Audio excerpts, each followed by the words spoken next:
Hello everyone.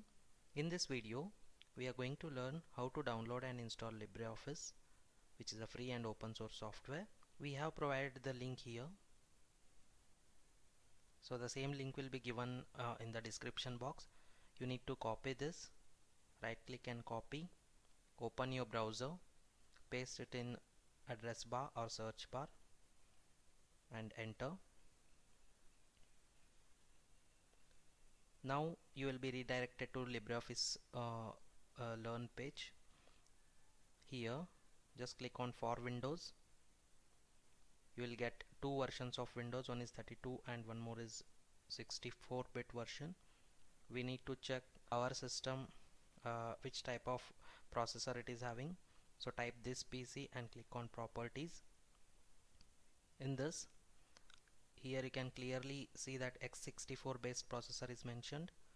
So click on x64-bit version. You will be redirected to LibreOffice website. You'll get two download options. One is LibreOffice 7.3.0 and one more is LibreOffice 7.2.5. Download one. Once download is completed, show in folder. Double click on the setup file.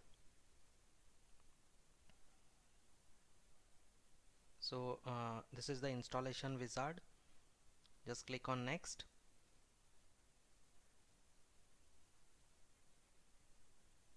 In the setup type, you need to select typical and click on next. Ready to install the program. Here just check create a shortcut on desktop and click on install. You need to wait for some time here.